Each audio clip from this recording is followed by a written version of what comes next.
Sir చైనాలో కొత్తగా 125 రకాల వైరస్‌లు బయటపడ్డాయి సార్. అందులో 7 రకాల కరోనా వైరస్‌లే ఉన్నాయి. మనకు తెలుసు కరోనా 2019, 20 ఆ టైంలో అందరిని కూడా భయభ్రాంతులకు గురి చేసింది. ఇళ్ళకే పరిమితం అయిపోయారు.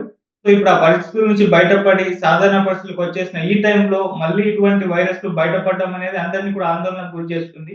మరి ఇప్పుడు చైనాలో బయటపడిన ఈ 125 వైరస్‌లు ఏంటి? వీటి ప్రభావం ఏ రకంగా ఉంటుంది? మరి కరోనా వైరస్‌ల ప్రభావం ఏ రకంగా ఉంటుంది?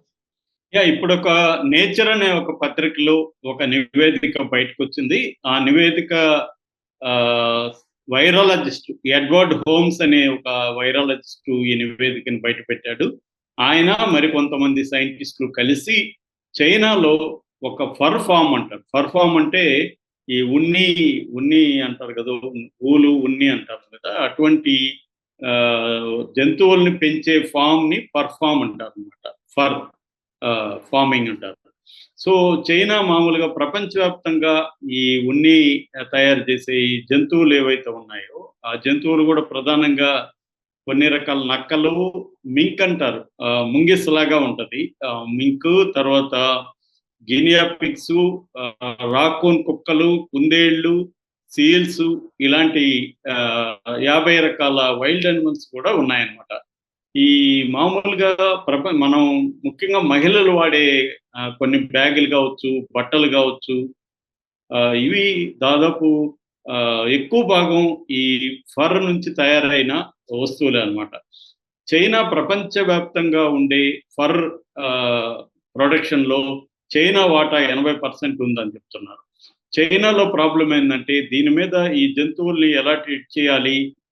వాటి వ్యర్థాలను ఎలా డీల్ చేయాలి? వీటికి సంబంధించి రెగ్యులేషన్స్ పెద్దగా లేవు చైనాలో. యూరప్‌లో రెగ్యులేషన్స్ ఉన్నాయి. చైనా తర్వాత ఫర్ ఫార్మింగ్‌లో యూరప్ ఎక్కువుంటది.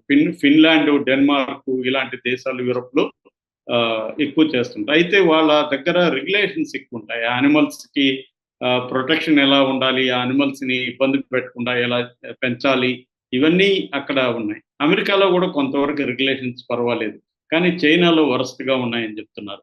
గతంలో కూడా మనకు గుర్తుంటే ఈ కోవిడ్ వైరస్ దాన్నేమంటారంటే సార్స్ కోవిడ్ 2 అంటారు. సిఓవి 2 ఈ ఈ రకమైన వైరస్ చైనాలో నుంచి ముఖ్యంగా గబ్బిలాల నుంచి వచ్చిందనేది ఇప్పటివరకు సైంటిస్టుల దగ్గర ఉన్న సమాచారం.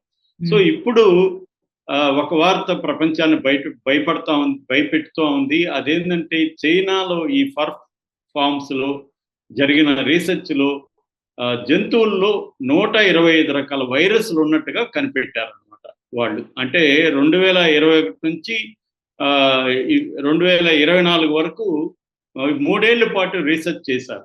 అంటే వందలాది జంతువుల్ని, ముఖ్యంగా చనిపోయిన జంతువుల్ని వాళ్ళు పరిశీలించారు. దాదాపు 461 జంతువుల్ని, చనిపోయిన జంతువుల్ని వాళ్ళు క్షుణ్ణంగా ఏ వైరస్‌లు ఈ జంతువుల్లో ఉన్నాయి అని పరిశీలిస్తే 125 రకాల వైరస్‌లు ఉన్నట్టు తెలిసింది. అందులో 36 రకాల వైరస్‌లు ఇప్పటివరకు ప్రపంచానికి తెలియని కొత్త వైరస్. సో, ఇందులో మళ్ళీ 7 రకాల వైరస్‌లు కరోనా వైరస్. ఈ కరోనా వైరస్ కూడా కోవిడ్ 2 రకానికి చెందిన వైరస్‌లు కాదు. ఇవి కొత్త రకం వైరస్‌లు. ఇందులో 25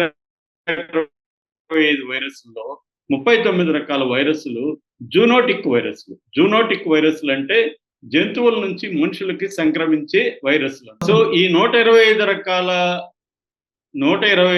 వైరస్‌ల్లో 39 రకాల వైరస్‌లు జూనోటిక్ వైరస్‌లు. జూనోటిక్ వైరస్‌లు అంటే జంతువుల నుంచి మనుషులకి సంక్రమించే వైరస్‌లు. సో, అందువల్ల ఇప్పుడు ఈ వైరస్‌లు మనుషులకు గాని వస్తే పరిస్థితి ఏంటి అని ఒక భయభ్రాంతంలో ప్రపంచం మునిగిపోయింది. ఈ వార్త బయటకొచ్చిన తర్వాత. అప్పుడు కూడా మనం చైనాలో కరోనా అంట అనుకున్నప్పుడు ఎవడు ఇక్కడ పట్టించుకోలేదు బిగినింగ్‌లో. హ్మ్. అదేందోలే చైనాలో అంట వాళ్ళు అన్నీ తినేస్తా ఉంటారు. వాళ్ళకొస్తాయిలే అనుకున్నారు. మనకెందుకొస్తాయి అనుకున్నారు. తర్వాత అర్థమైంది మనకి. ఆ కరోనా, కోవిడ్ ఎఫెక్ట్ అనేది ఎలా ఉంటదో మనకర్థమైంది. ఇప్పుడు 125 రకాల వైరస్‌లు కనిపెట్టడం, అందులో 39 రకాల వైరస్‌లు జంతువుల నుంచి మనుషులకొచ్చే రకాల వైరస్‌లు కావడం, అందులో 36 కొత్త వైరస్‌లు కావడం, అందులో 7 కరోనా వైరస్‌ల టైప్ కావడం. ఇది భయపెడుతుంది. అందులో ప్రధానంగా ఏందంటే మెర్స్ అనే ఒక వైరస్ ఉంది. మెర్స్ అంటే మిడిల్ ఈస్ట్ రెస్పిరేటరీ సిండ్రోమ్ అంటారు. Middle east respiratory syndrome. ఈ వైరస్ కూడా చాలా డేంజర్ అని చెప్తున్నారు. అది కూడా ఈ జంతువుల్లో ఉందని చెప్తున్నారు. సో దీంట్లో హెపటైటిస్ 2 కానీ, జపనీస్ ఎన్సెఫాలైటిస్ కానీ, ఇలాంటి నోన్ వైరస్లు కూడా చాలా ఉన్నాయి. అట్లాగే అన్నోన్ వైరస్లు కూడా దీంట్లో ఉన్నాయి. సో ఇప్పుడు చైనా మీద ప్రెజర్ తీసుకురావాలి. ఎందుకంటే రెగ్యులేషన్స్ స్ట్రిక్ట్ గా ఉండాలి. ఇప్పుడు మనం ఈ జంతువుల నుంచి ఉన్ని ఏదైతే వచ్చిందో దాని తయారీ వస్తువులు మనం కూడా వాడతాం. మన చైనాస్ గూడ్స్ మన ఇండియాలో విపరీతంగా ఉన్నాయని మనకు తెలుసు. బ్యాగ్స్ కావచ్చు, బట్టలు కావచ్చు, అవన్నీ మనం కూడా వాడుతున్నాం. చాలా మంది వెజిటేరియన్స్ అంటారు కానీ వాళ్ళు ఏదో రూపాల్లో నాన్ వెజ్ వాళ్ళ బాడీల మీదన వాళ్ళ సెంట్లు పూసుకుంటారు, కాస్మెటిక్స్ లో వాడతారు, రకరకాల జంతు సంబంధిత ఇవి వస్తున్నాయి. సో ఈ రకంగా మనకు ఇప్పుడు ఈ వస్తువులు వాడే వాటిలందరికీ కూడా ఒక భయం స్టార్ట్ అయింది. ఈ వైరస్లు చనిపోయినాయా లేకపోతే అవి క్యారీ అవుతున్నాయా అన్న ఇది కూడా ఉందన్నమాట. సో ఇది ఇప్పుడు చైనాని ఎలా కంట్రోల్ చేయాలి? ఎవరి మాట చైనా వినే పరిస్థితి లేదు. ఎందుకంటే అక్కడ కొన్ని కోట్ల జంతువుల్ని వాళ్ళు ఇలా చేసేస్తా ఉన్నారు. సో ఆ జంతువుల నుంచి ఓన్లీ 461 జంతువులు మాత్రమే వీళ్ళు ఇప్పుడు టెస్ట్ చేశారు.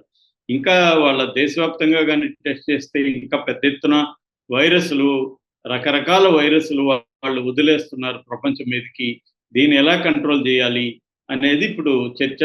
ఈయనేమంటాడంటే ఈ వైరాలజిస్ట్ ఎడ్వర్డ్ హోమ్స్ అసలు ఈ ఫర్ ఫార్మ్స్ ని ప్రపంచవ్యాప్తం కూడా బ్యాన్ చేయాలి, క్లోజ్ చేసేయాలి. ఈ పర్ఫార్మ్స్ నుంచే ఎక్కువగా వైరస్లు వస్తున్నాయి. ఎందుకంటే అక్కడ ఏ రకమైన కండిషన్స్ సరిగ్గా లేవు. అన్నీ కూడా చిన్న చిన్న కేజ్ అంటాం కదా, చిన్న చిన్న పంజరం లాంటి ఆ కేజీల్లో వీటిని బంధిస్తా ఉన్నారు. సో వాటి ఇన్హ్యూమన్ గా డీల్ చేస్తున్నారు ఆ జంతువులను కూడా. అట్లాగే ఏ రకమైన శానిటేషను, క్లీన్లీనెస్ ఫాలో కావట్లేదు. దానివల్ల వైరస్లు అనేవి ఈజీగా గ్రో అయ్యి ఒక జంతువు నుంచి ఇంకొక జంతువుకి వ్యాపిస్తున్నాయి. అక్కడి నుంచి మనుషులకు వ్యాపించే అవకాశం ఉంది. అలాగా ప్రపంచం అంతా మళ్ళీ ఒకసారి వైరస్లు మయం అయ్యే అవకాశం ఉంది. కాబట్టి దీని మీద అత్యవసరంగా WHO కావచ్చు, ప్రపంచవ్యాప్తంగా అన్ని దేశాలు స్పందించి చైనా మీద ఒత్తిడి తీసుకొచ్చి చైనాలో రెగ్యులేషన్స్ ని స్ట్రిక్ట్ చేయాల్సిన అవసరం ఉంది. వాళ్ళు ఒకసారి ప్రపంచవ్యాప్తంగా కోవిడ్ని బయటికి పంపించి కోవిడ్ మయం చేసి కొన్ని లక్షల మంది చనిపోవడానికి కారణమైనా కూడా వాళ్ళల్లో ఏమీ మార్పు రాలేదు.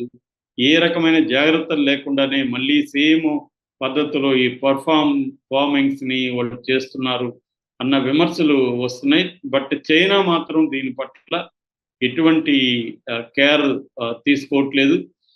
వీళ్ళు వాటిని ఎకనామిక్ అనిమల్స్ అని కూడా పిలుస్తున్నారు. ఎకనామిక్ అనిమల్స్ అంటే వీటి ద్వారా ఆదాయం, వీటి ద్వారా లైవ్లీహుడ్ వస్తుంది కాబట్టి వీటిని ఎకనామిక్ అనిమల్స్ అని పిలుస్తున్నారు.